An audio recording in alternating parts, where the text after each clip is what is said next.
Estamos meditando en el libro de Hechos de los Apóstoles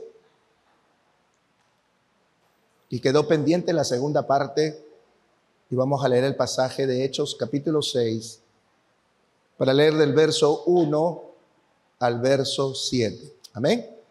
Hechos 6 del verso 1 al verso 7. Mira hacia tu lado, a tu derecha, a tu izquierda hay alguien que no trajo Biblia, acércate para compartir la Biblia, la palabra del Señor. La palabra dice: en aquellos días, como creciera el número de los discípulos, hubo murmuración de los griegos contra los hebreos, de que las viudas de aquellos eran desatendidas en la distribución diaria. Entonces los 12 convocaron a la multitud de los discípulos y dijeron: no es justo que nosotros dejemos la palabra de Dios para servir a las mesas.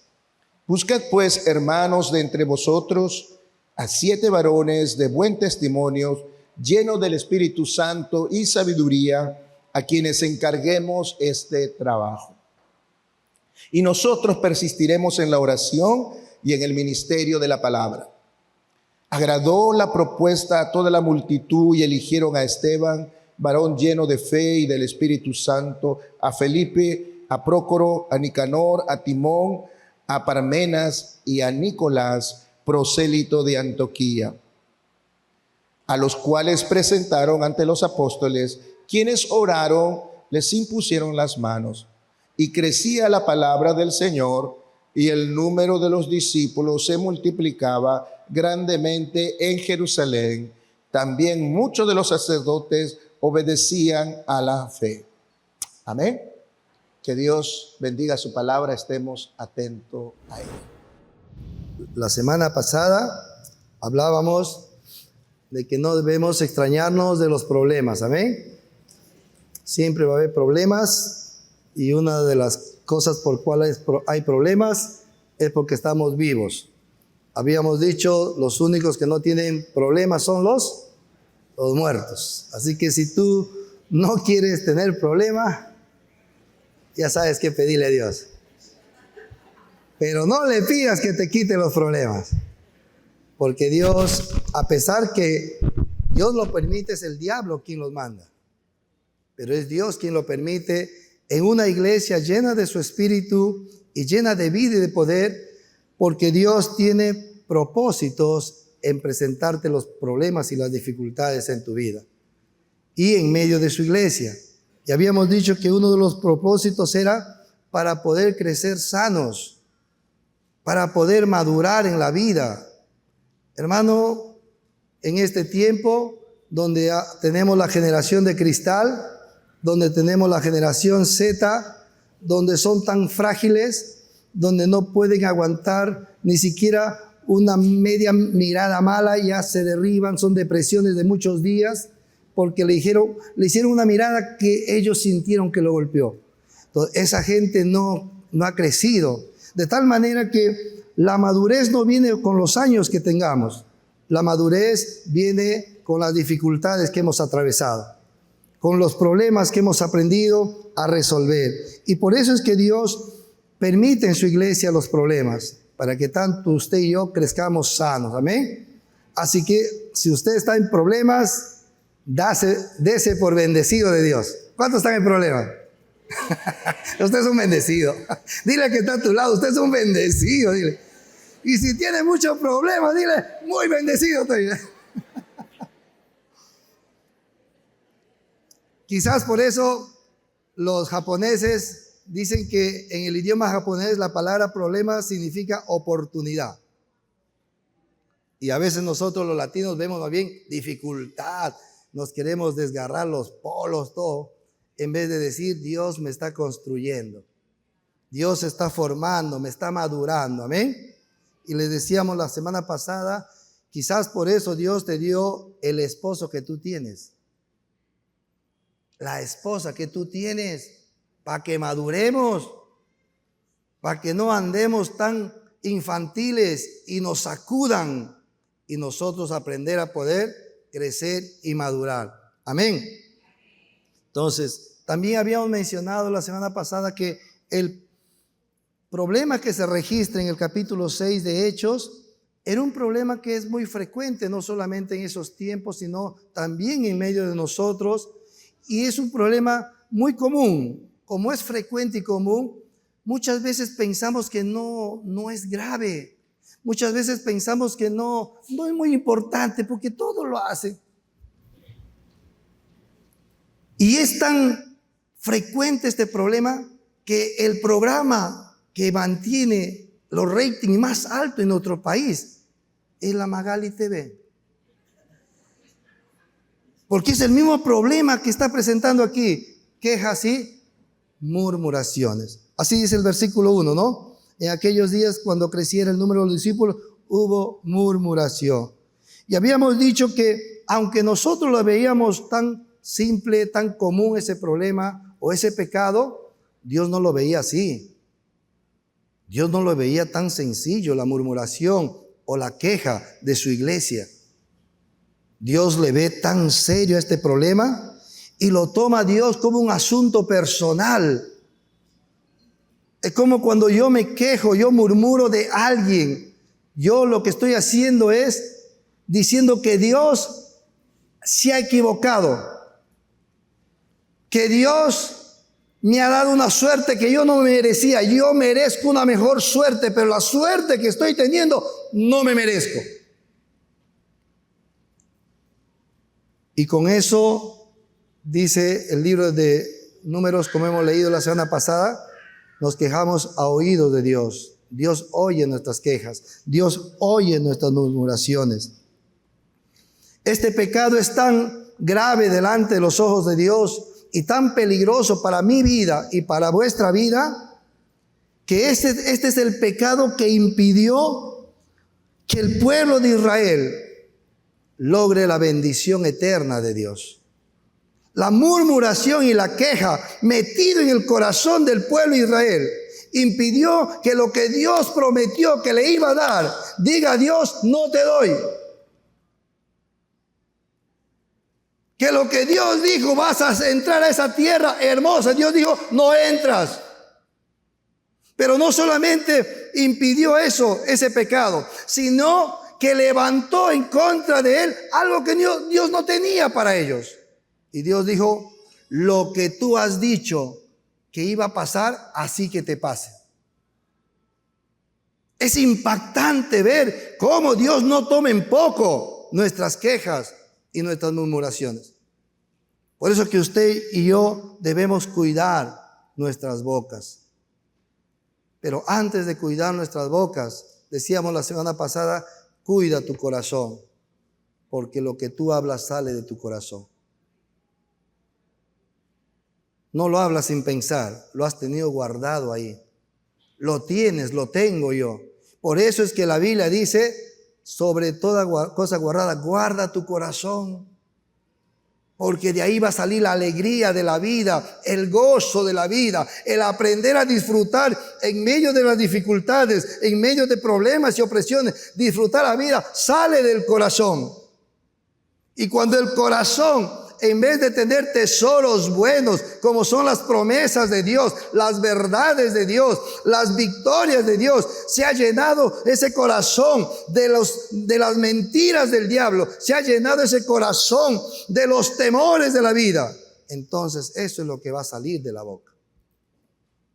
Y eso es lo que hemos podido ver la semana pasada, que el pueblo de Israel, estando frente al lugar donde se le prometió que iba a ser su victoria, el pueblo de Israel lloró y dijo, Dios nos quiere matar. Quizás tú estás atravesando una dificultad tan enorme, tu mente no logra entender cómo lo va a resolver Dios. Yo te invito a que cierres tu boca. Yo te invito a que en vez de decir, esto ya nunca va, calla. Como dice Salmos, estate quieto y conoced que yo soy Dios. Estate quieto y espera que Dios es el Dios del imposible.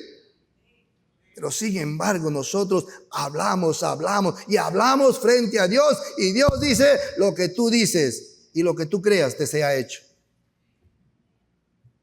Así que tengamos cuidado de nuestros labios, tengamos cuidado de lo que hablamos. Y se levantó esta murmuración y esta queja Y ahora vamos a ver cómo resolver o cómo resolvieron estos problemas los apóstoles del libro de Hechos en el capítulo 6. Versículo 12 dice así: entonces los 12 convocaron a la multitud de los discípulos y dijeron: no es justo que nosotros dejemos la palabra de Dios para servir las mesas. Buscad pues, hermanos, de entre vosotros a 7 varones de buen testimonio, llenos del Espíritu Santo y de sabiduría, a quienes encarguemos este trabajo. Y nosotros persistiremos en la oración y en el ministerio de la palabra. Tal vez solamente en esos 3 versículos vamos a meditar esta mañana. Enfrentando el problema, ese es el segundo punto que nos tocaba ver de este pasaje. ¿Cómo enfrentaron los apóstoles este problema? En primer lugar, enfrentaron desde 2 puntos de vista. Número 1, no dejaron que siguiera el problema o creciendo la murmuración. Y número 2, no se dejaron llevar por lo más importante o por lo más urgente y abandonaron lo más importante. No descuidaron lo más importante por lo importante. No se aferraron a lo urgente, sino que se pararon y dijeron: esto es urgente, pero hay algo más importante que tenemos que hacer. Entonces vamos a ver cómo lo hicieron. Primero, no dejaron que siguiera creciendo el problema. ¿Qué es lo que vemos aquí en los apóstoles? Dice: entonces los apóstoles convocaron a la multitud de los discípulos. Primeramente, los apóstoles, al ver el problema, no le echaron la culpa a esos griegos problemáticos. Esos son los quejosos de siempre. Ellos siempre son así. No dijeron así. Tampoco les echaron de la congregación. A todos los griegos, fuera. Esta es una iglesia de paz. Aquí se siente el amor de Dios, así que fuera los problemáticos. No dijeron así. Amén. Tampoco dijeron: muy bien, este grupo son de los murmuradores, estos no murmuradores. Tampoco hicieron así. Tampoco ignoraron a las personas descontentas por esa mala atención que veían. Tampoco se hicieron los apóstoles las víctimas. Ay, que ustedes no saben qué trabajo, todos los domingos predico y ustedes. No se hicieron así. ¿Qué hicieron los apóstoles? Los apóstoles lideraron la solución del problema. Amén. ¿Qué debe ser un líder en su célula? Cuando hay dificultades, cuando hay problemas, tiene que liderar el problema. Tiene que enfrentar. Cantidad de veces que escuchamos: ay, es bien duro, bien rebelde, y nunca asume su papel de liderar el problema, cómo mejorar esas situaciones dentro de sus células.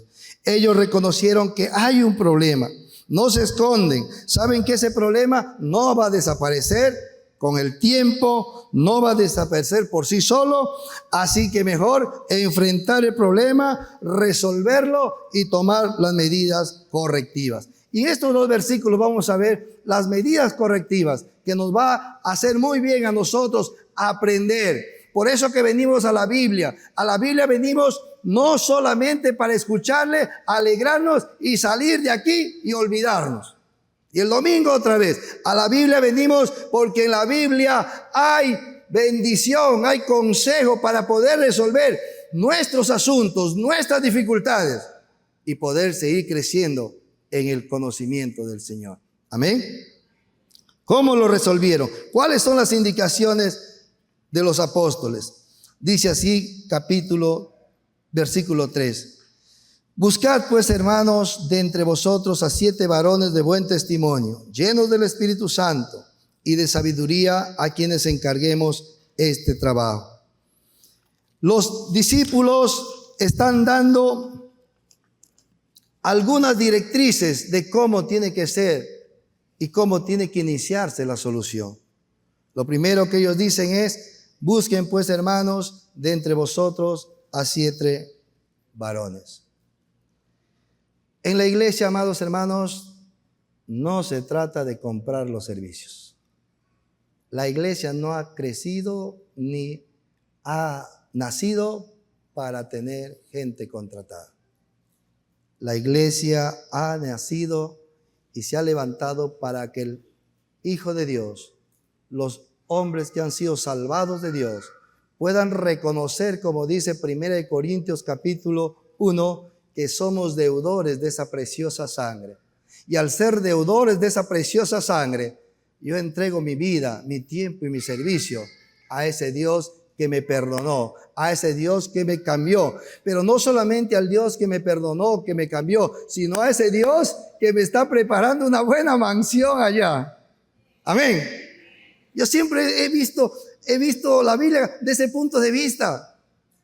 Ustedes saben, muchas veces les he comentado a mi esposa Romerita, a veces le he llevado a Roma, a Lisboa, creo que hay Roma, Francia, pero todo de la tinguiña. No, todavía he podido llevarle más, pero yo le digo, amor, si así morimos, no te preocupes, en el cielo te hago pasear todo. Amén. Hay gente que está afligida en este mundo de, ¿cuándo voy a Europa? No se aflija. Somos deudores del Señor. Amén. Entonces la iglesia no se debe comprar los servicios. Con el dinero de las ofrendas y los diezmos, bien podríamos hacerlo. En vez de tener los sugieres, nos contratamos un service. ¿Qué les parece? Ellos son más puntuales. Ellos no nos hicieran renegar. ¿Sí o no? Para levantar 2 misiones ahí en Rosario, en el Guarango, paguemos a 2 hombres que vayan a, ¿sí o no? Pero no se trata de eso la iglesia. La iglesia se trata del corazón que ha entendido quién es su Señor y cuánto le debe. Amén. Dile al que está a tu lado, tú le debes mucho al Señor. Lo correcto es que todo corazón agradecido, lo correcto que debe haber en todo cristiano agradecido, es que surja un deseo para servir a su Señor. Hoy día, por el día de ayer que el personal estaba trabajando hasta tarde, nuestros hermanos que nos ayudan en la limpieza del templo no pudieron terminar, entonces vinieron ya temprano, pero casi eran las 9 y seguía. Entonces yo me puse a limpiar, le dije, hermano, acá está un trapito, ayúdanos a limpiar. Pero uno que sabe que es deudor, sabe que está viniendo a su casa, sabe que la casa está sucia, ¿y qué hace? Voy a ayudar a limpiar. Amén. De eso es la iglesia. Eso es la iglesia. En un club no decimos así, ¿sí o no? ¿Qué hacemos en un club? Yo pago mi mensualidad. Tráigame mi refresco. Y quiero que me lo den en la piscina. La iglesia no está así. El servicio a la iglesia siempre ha de llevarse a cabo con los hermanos. Por eso dice, busquen entre vosotros. Si no, el apóstol hubiese dicho, mira, Bernabé ha vendido su casa, los otros también, hay plata, traigan un service y que sean romanos para que les tengan miedo. No dijo así. Él dijo, busquen entre vosotros, porque eso es servir, hermano. Si yo te pago por lo que tú haces, eso no es servicio, es un contrato que yo estoy haciendo contigo. Y todo aquel que hace un contrato se va a quejar de lo que le pagan. Por eso tenemos la huelga, ¿sí o no? ¿Qué dice el que le paga? Me pagan poco y me exigen mucho. Huelga, señores. Pero el que entendió el servicio de Dios dice, no me mueve lo que me pagan. No me mueve si me reconocen o no. No me mueve si me agradecen o no. Lo que me mueve es que mi Cristo sea honrado con lo que ha puesto en mí. Que mi Cristo y su nombre sea glorificado en la tarea que me han enviado. Amén. De eso es lo que está hablando. Por eso está diciendo, busquen en medio de ustedes. Y es la iglesia que debe aprender a servir. Si es la iglesia que debe aprender a servir. ¿Y cómo se aprende? haciéndolo,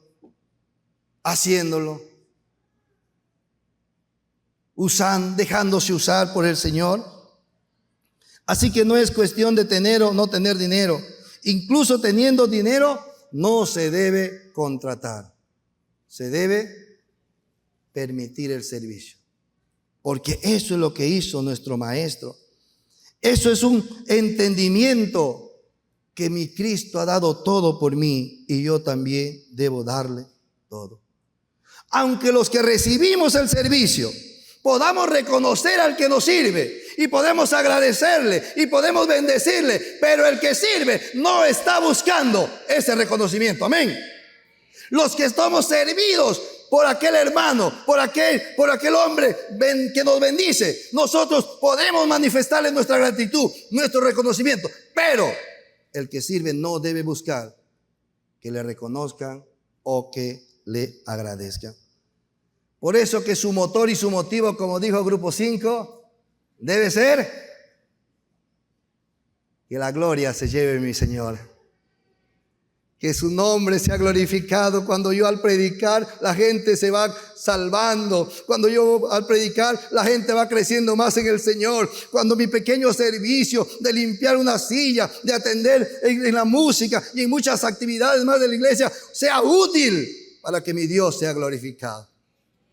Ese debe ser su motor y su motivo.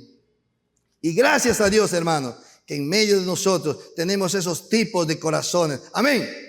Gracias a Dios, hermanos, que en medio de esta hermosa iglesia tenemos esos corazones que sin decir nada dice: pastor, yo voy, pastor, yo voy. Usted no sabe, pero usted mientras está durmiendo en su casa la tarde de los domingos, hay grupos de jóvenes y de hombres de Dios y con su esposa están yendo a los anexos. ¿Por qué? Porque ellos dicen: no necesito que me pague, yo necesito ofrendar mi vida al Señor. Y gloria a Dios por esos hombres. Gloria a Dios por esas mujeres, porque han entendido lo que es la gratitud y el servicio por gratitud.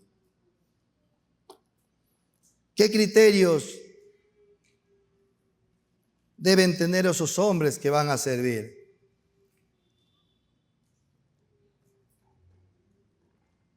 ¿Qué criterios tienen que tener esos corazones que quieren servir? Y aquí nos pone el evangelista Lucas nos pone 3 que los discípulos pidieron que tengan. A veces nosotros nos hacemos una lista de tantos criterios, pero la palabra dice 3 nomás que tengan. El primero dice: 7 varones, estamos en el versículo 3, de buen testimonio. El segundo, llenos del Espíritu Santo. Y el tercero, llenos de sabiduría.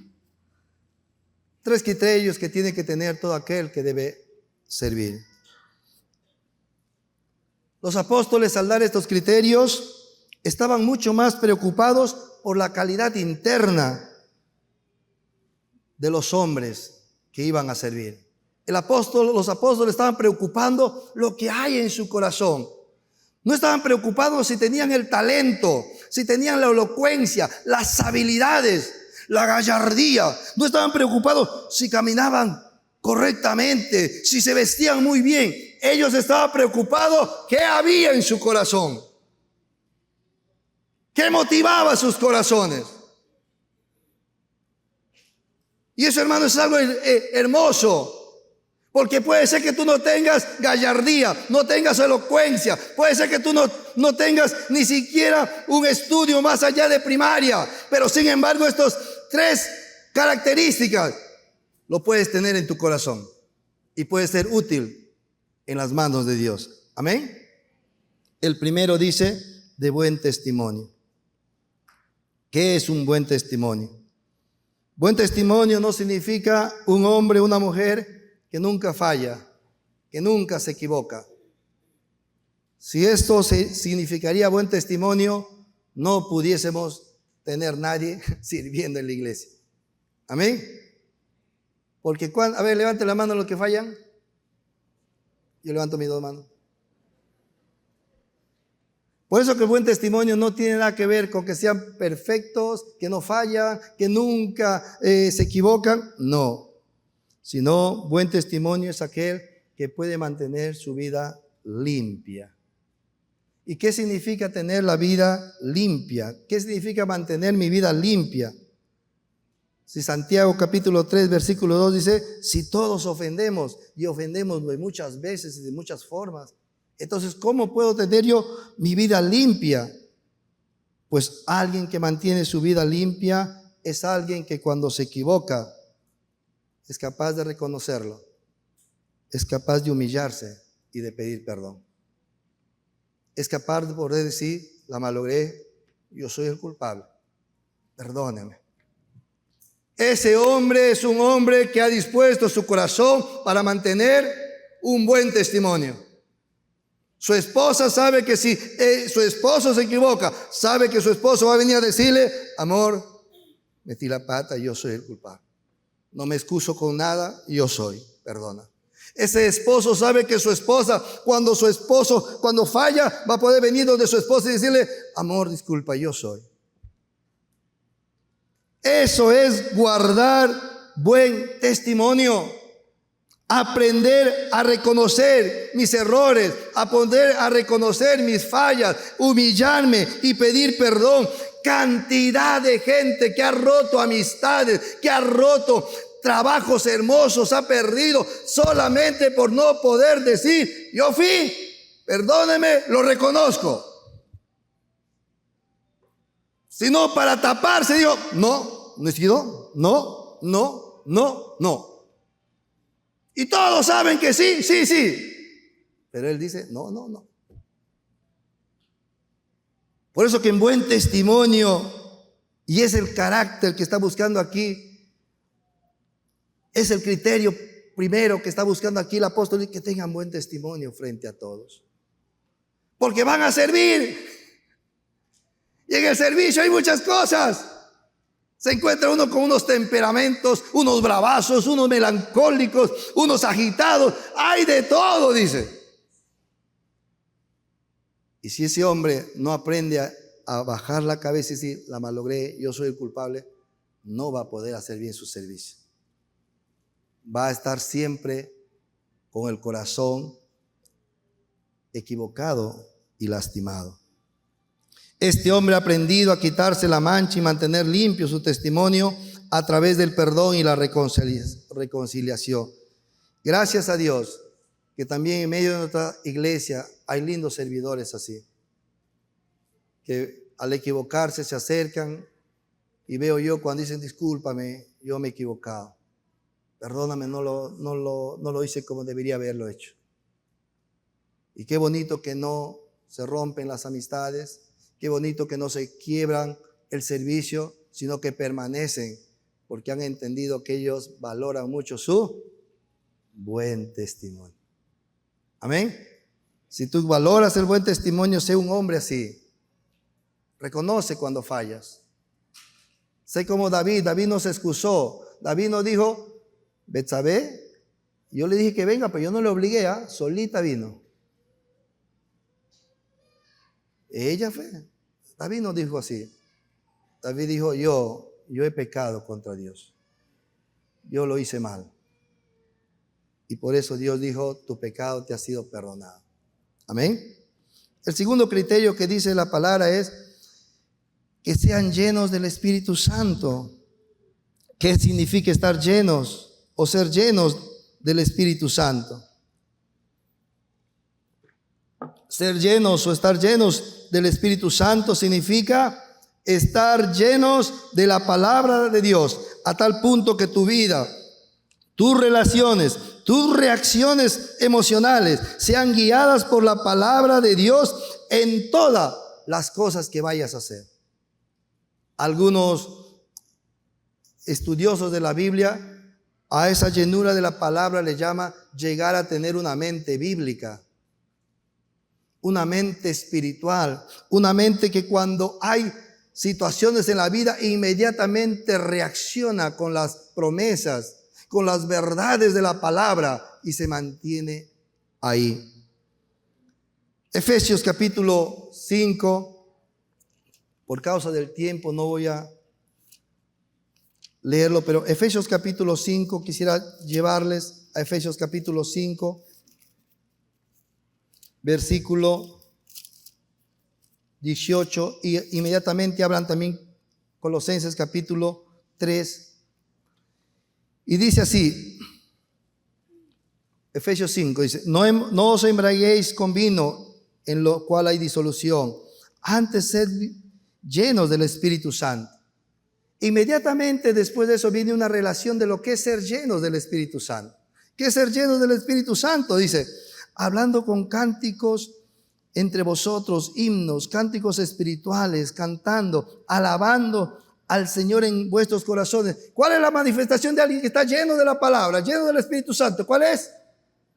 Está gozoso, está que canta. En su trabajo le escuchan cantando. Entra a su trabajo.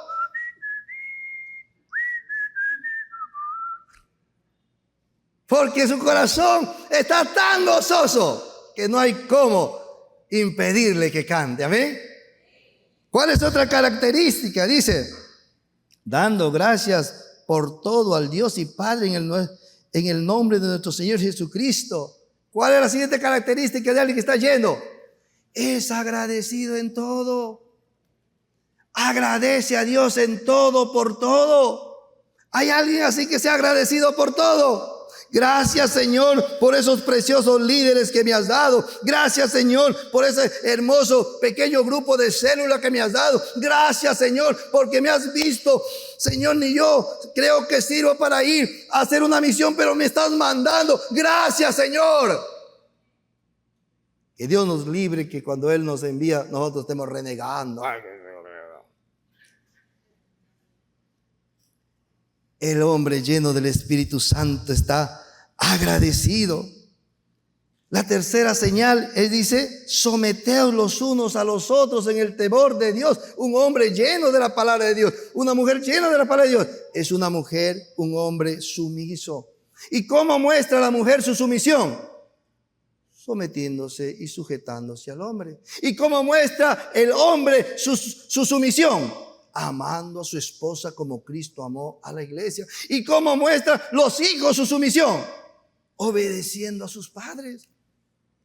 Y el mismo libro de Colosenses, pase a Colosenses, y por eso te quería llevar a esos dos pasajes, para que tú entiendas que un hombre lleno del Espíritu, en realidad es un hombre lleno de la palabra de Dios. Miren lo que dice el versículo 16. La palabra de Dios mora en abundancia en vosotros, enseñando y exhortando unos a otros con toda sabiduría, con gracia en vuestros corazones. Al Señor, dice, cantando, comienza otra vez. Primera característica, cantando al Señor con salmos, himnos, cánticos espirituales. El que está lleno del Espíritu, ¿qué hace? Canta. ¿Qué hace el que está lleno de la palabra? El que mora la palabra abundantemente en su corazón, ¿qué hace? Es un hombre que canta, que adora a Dios. ¿Qué más dice?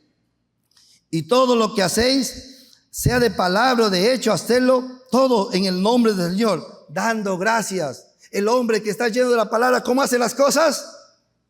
Dando gracias. ¿Qué más? Siervos, casadas, estén sujetas a sus maridos. Maridos, amad a vuestras mujeres. Hijos, obedeced a vuestros padres. Está hablando también de sumisión. De tal manera que podemos decir que alguien lleno del Espíritu es alguien que está lleno de la palabra de Dios. Alguien que ha puesto en su corazón prioridad de conocer la palabra de Dios. Pero no solamente alguien que conoce la palabra de Dios, porque usted puede conocer la palabra de Dios y discutir la palabra de Dios. Y hermano querido, quiero decirle en realidad que si usted discute la palabra de Dios, usted tiene que tener cuidado. Tal vez no ha nacido, porque la palabra de Dios no se discute. Es como que yo de ciego quiera discutir cuáles son los colores amarillo, rojo y verde si yo nunca he visto ese color. Es como yo de ciego me diga, descríbeme el sol. Y yo que escucho que describe otro, yo le digo, no, así no es el sol. No, la palabra revelada de Dios está para obedecerla, para creerla y para practicarla. Así que la obediencia a la palabra de Dios es la manifestación que tu corazón y mi corazón está lleno de la palabra de Dios. Amén. Cuando tú eres un hombre, una mujer que obedece, que aplica, que practica la palabra de Dios, usted es una mujer, un hombre lleno del Espíritu Santo, lleno de la palabra de Dios. ¿Y por qué necesitamos estar llenos del Espíritu Santo y de la palabra de Dios? Porque si no nos llenamos del Espíritu Santo y de la palabra de Dios, probablemente vamos a cometer errores y daños muy graves en nuestras vidas y en nuestro caminar. El tercer criterio que piden los discípulos es que estén llenos de sabiduría. Proverbios 1:7 dice así: el principio de la sabiduría es el temor de Dios. ¿Qué quiere decir esto?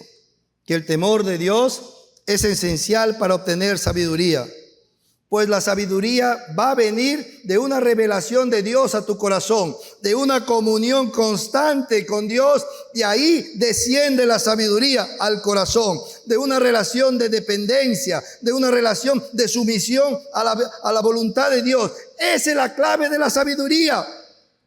Por eso que temor de Dios significa tener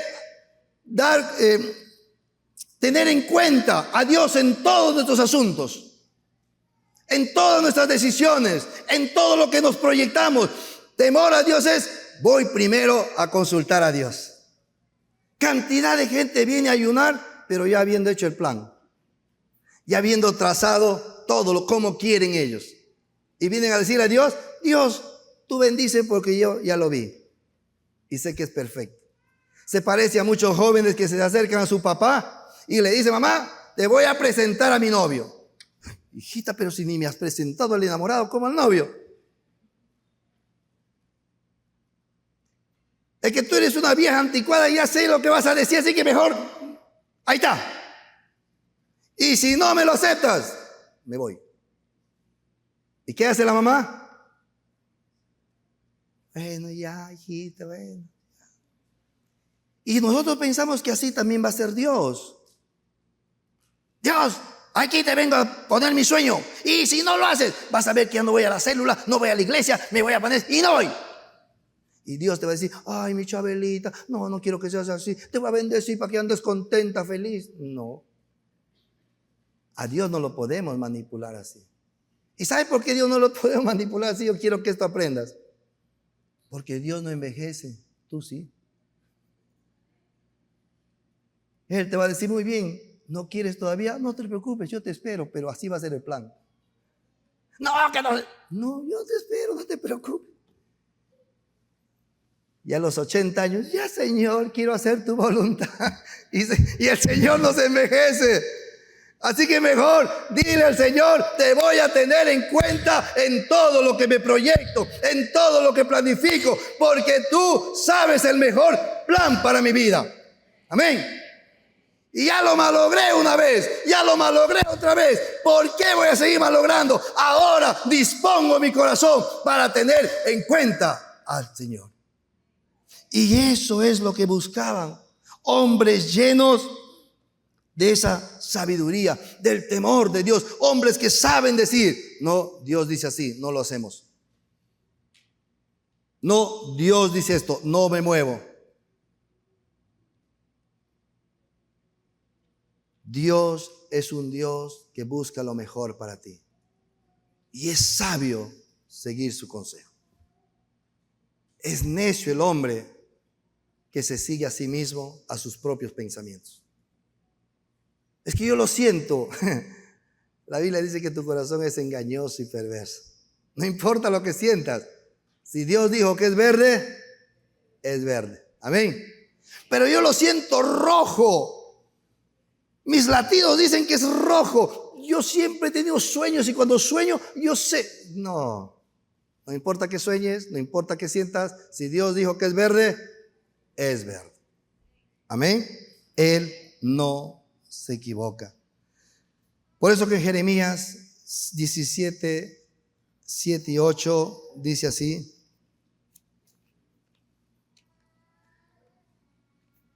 del hombre que ha aprendido a tomar en cuenta a Dios, del hombre que ha dicho, tú vas a ser mi confianza, mi esperanza, de eso yo no me muevo. Jeremías dice así: bendito. Esta palabra bendito significa dichoso, digno de ser envidiado ese hombre, digno de que le miren y le siguen ese hombre. ¿Quién es ese hombre? El hombre que confía en Jehová. El hombre que ha dicho, lo que tú dices yo hago, porque tú no engañas, tú eres fiel y lo que tú dices siempre bendice, cuya confianza es Jehová. Y seguidamente da las características de ese hombre. Será como un árbol plantado junto a las aguas, que como a corriente, junto a la corriente, echará sus raíces y no verá cuando viene el calor, sino que su hoja estará verde. Y en el año de sequía no se fatigará, ni dejará de dar fruto. ¿Quién es ese hombre? Aquel que ha tomado en cuenta lo que Dios dice, lo que Dios quiere para su vida. Amén. Esto es estar lleno de la sabiduría de Dios. Y por eso, hermanos, que la diferencia entre un cristiano y uno del mundo debería ser tan notorio. Porque el mundo no toma en cuenta a Dios. Tus amigos del trabajo, tus amigos del estudio o donde tú te mueves, no toman en cuenta a Dios. Ellos no dicen, un ratito voy a orar porque no la tengo clara. Quiero que aquí me dirija el Señor. Pero tú y yo sí lo hacemos, amén. Disculpe un ratito. No lo veo claro.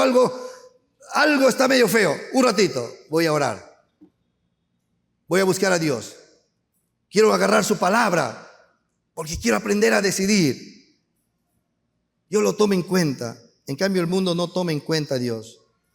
Por eso que el mundo camina en tinieblas. Por eso que el mundo para golpeándose. Por eso que el mundo tropieza. Y no solamente eso, por eso ves en el mundo que tropiezan, hacen daño y todavía se jactan de eso. ¿Por qué? Porque no toman en cuenta a Dios. Por eso que en el mundo puedes tener y conocer a gente de un intelecto muy alto y con logros académicos muy altos, pero sin embargo no son sabios, sino que lastiman y se lastiman a sí mismos. Una vez que los apóstoles dan estos 3 criterios que tienen que tener, dice, a quienes encarguemos este trabajo.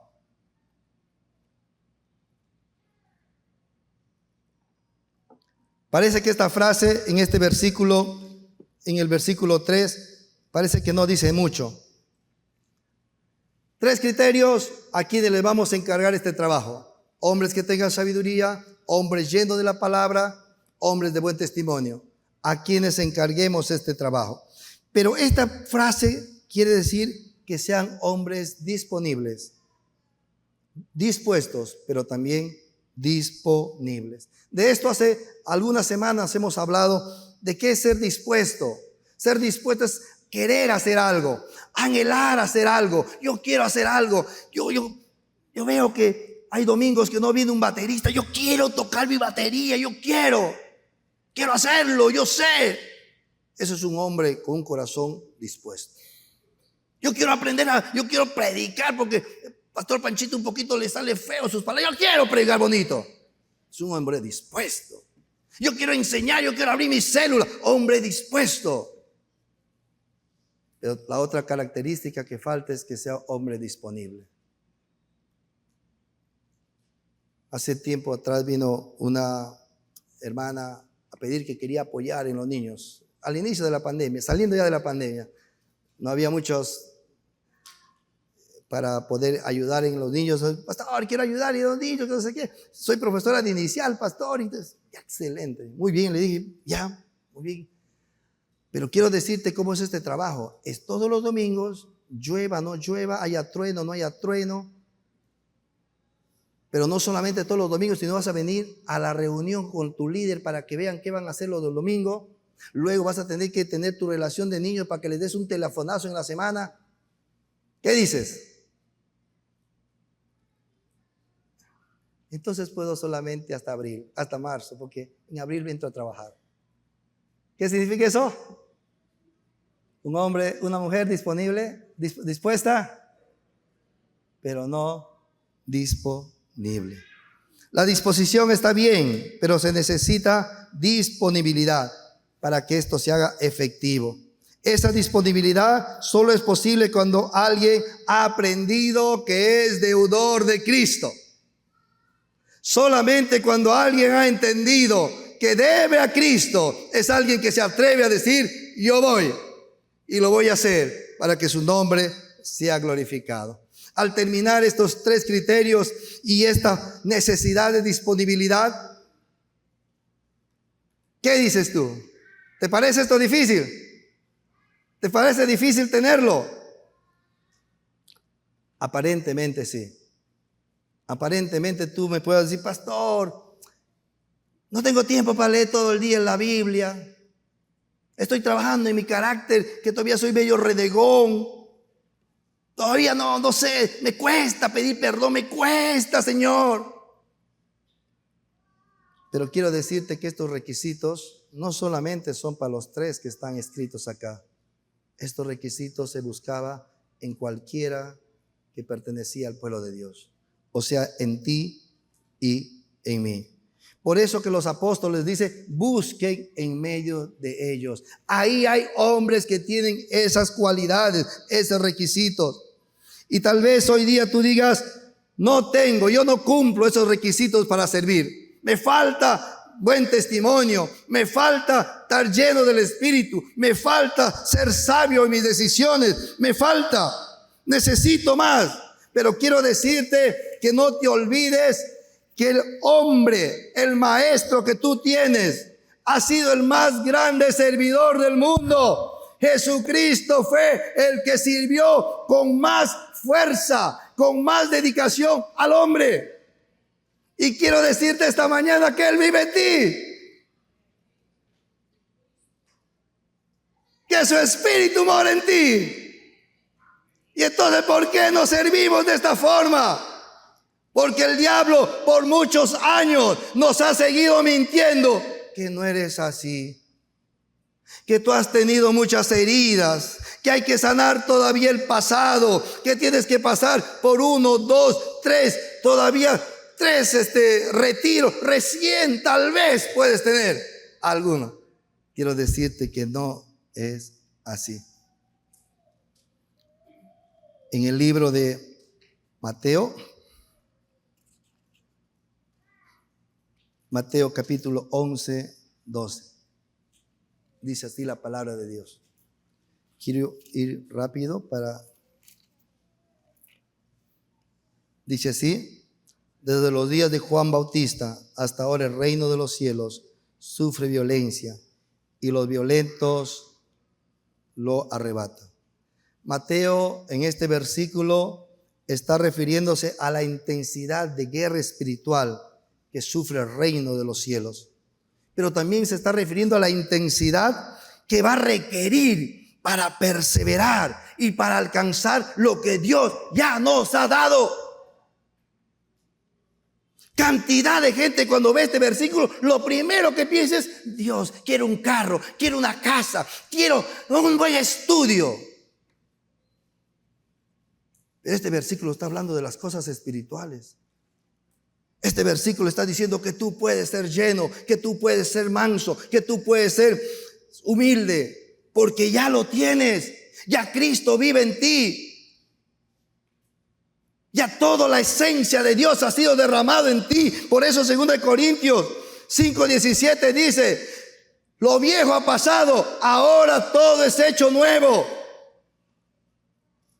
Porque el que está en Cristo, ¿qué dice? El que está en Cristo. El que está en Cristo. ¿Y qué ha hecho el diablo constantemente conmigo y contigo? Haciendo recordarnos que somos del pasado, que somos igual. Y Cristo te para diciendo: no, tú eres nuevo, tú eres nuevo. Hay una nueva criatura en ti, que ya no tiene las heridas que tenía el viejo. si no tiene los recursos que tiene el cielo. Amén.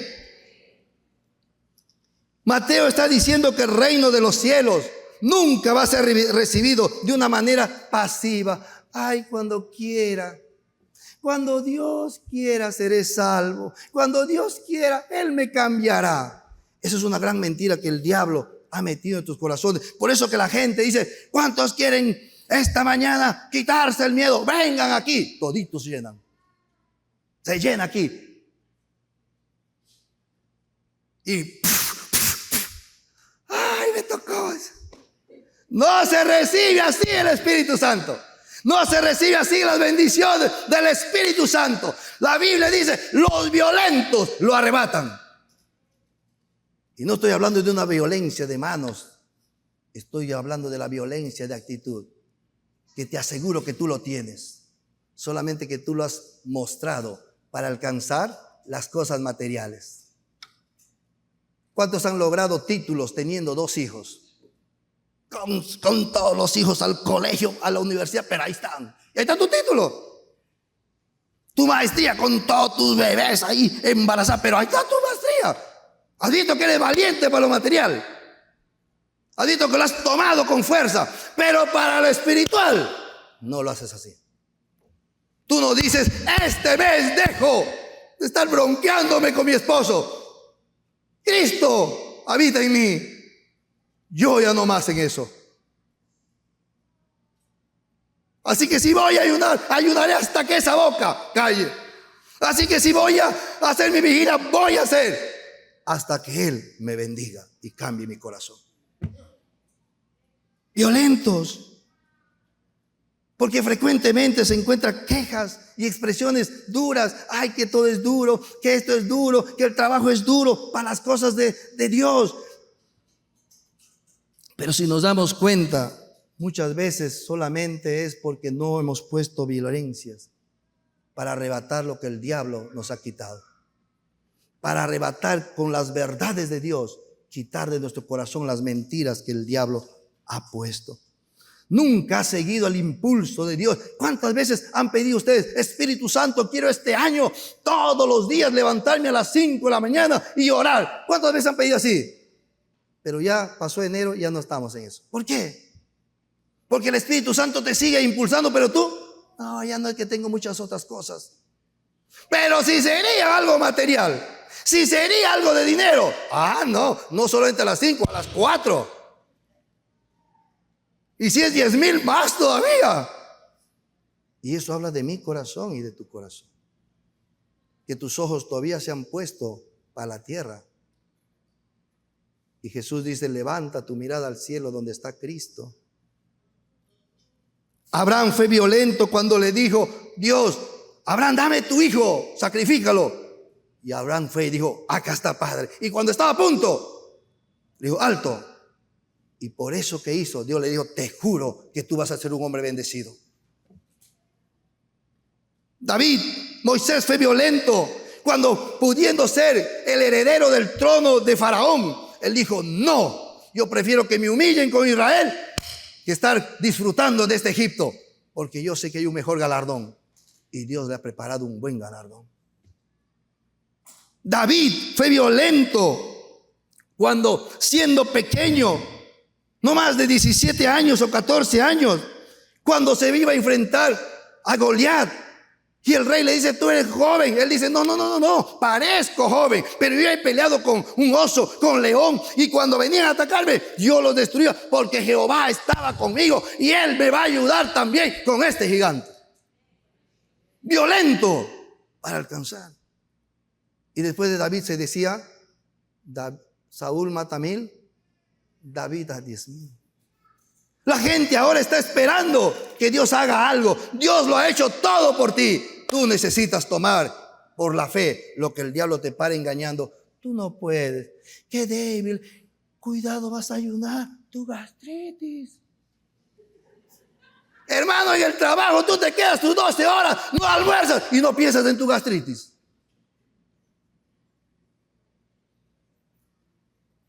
Tienes que venir a la vigilia.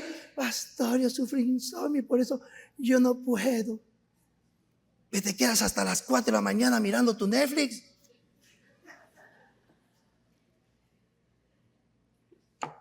Se dan cuenta que Dios requiere violencia para arrebatar lo que el diablo te está, con sus mentiras, te está quitando.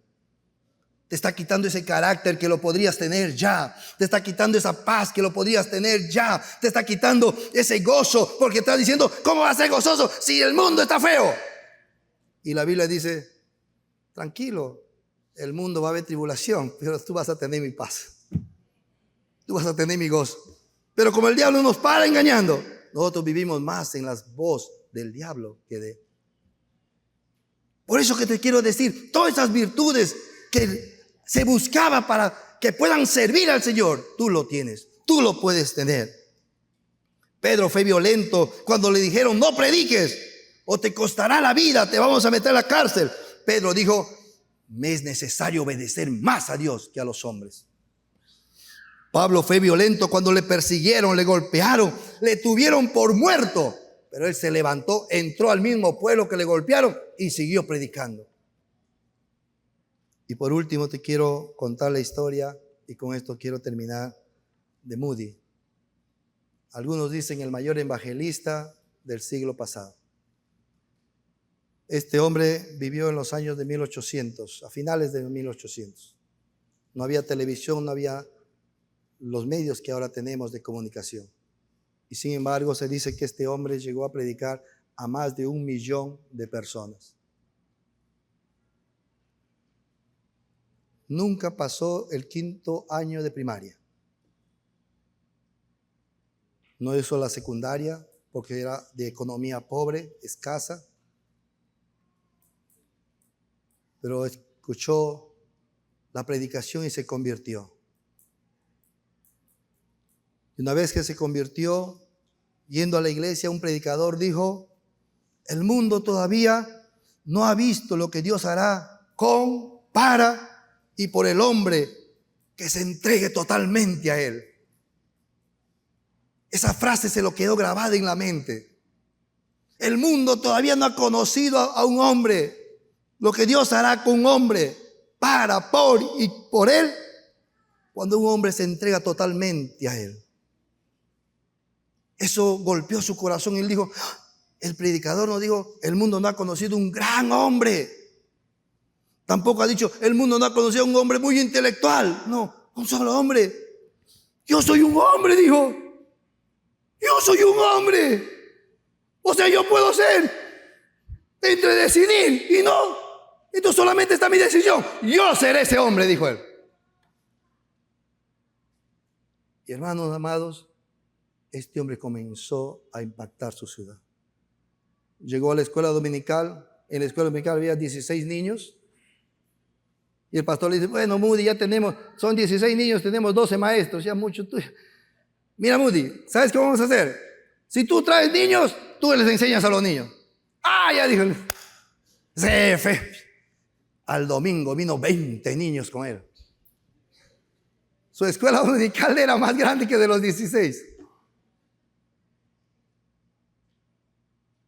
Algunos biógrafos de su vida dicen que si Moody hubiese hecho con su fuerza y todo su empeño, hubiese dedicado para las riquezas, hubiese sido como un Rockefeller.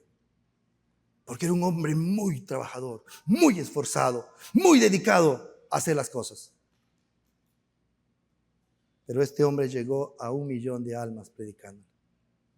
Se había determinado este hombre de que no iba a dormir, si es que siquiera a alguien en el día no le presentara a Cristo. Así que un día estaba ya casi poniéndose su pijama y dijo, ay Señor, no le presenté a nadie. Se puso su ropa y se salió al parque y encontró un hombre y le dijo, amigo, venía para decirte cuál es tu condición de tu alma. Y el amigo dijo, loco, no te metas en mi vida, que no sé qué. Condición de mi alma, estoy bien. Amigo, solamente quería presentarte a Cristo. 3 semanas después en su casa estaba este hombre golpeando la puerta. Y decía, ¿dónde está un Moody? Un Moody, hay un hombre que se llama Moody. Sí. Y cuando le ve, hace 3 semanas que no puedo dormir por eso que me has dicho, ¿cuál es mi condición de mi alma?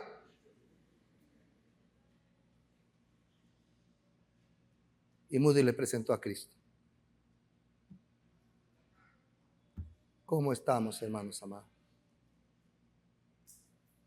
Tú lo tienes todo y no lo estás viviendo todo. Tú tienes todo porque tienes a Cristo. La plenitud de Cristo habita en ti. Por eso Colosenses dice, estamos completos. Pero de alguna manera el diablo ha llegado a decirte, te falta, todavía no puedes.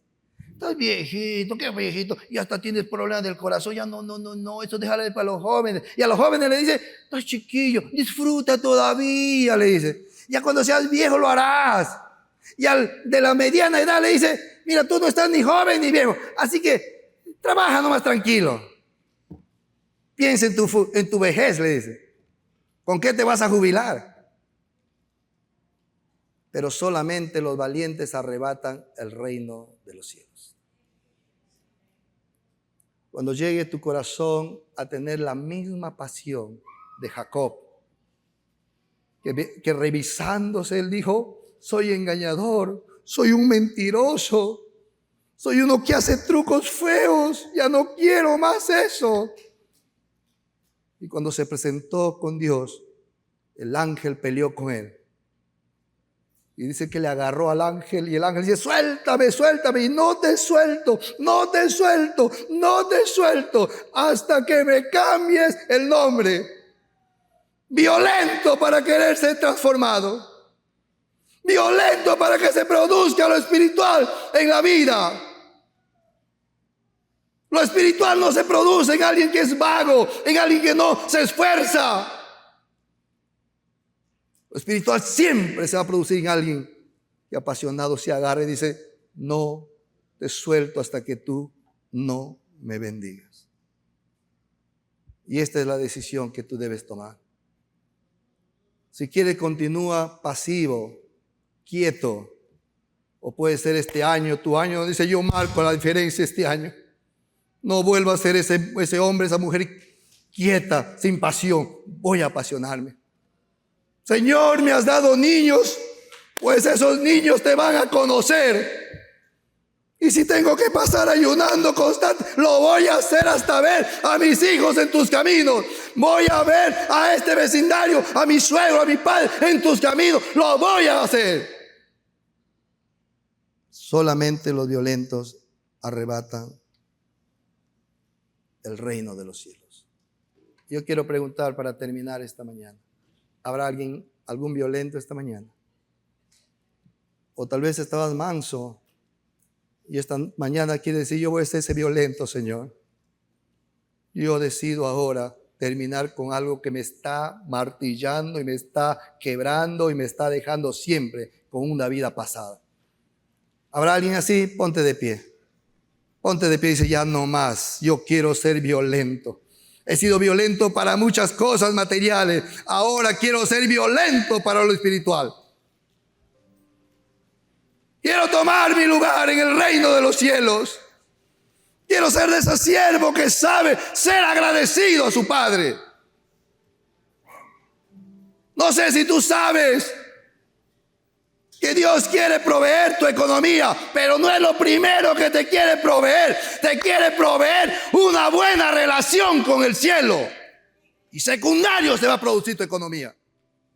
Muchas veces te han enseñado al revés, que la economía es muestra de que Dios está contigo. No, hermano querido, si no los narcos estarían llenos de Dios.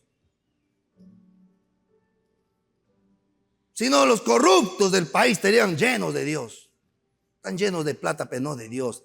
La plata no es señal de que tú estás con Dios.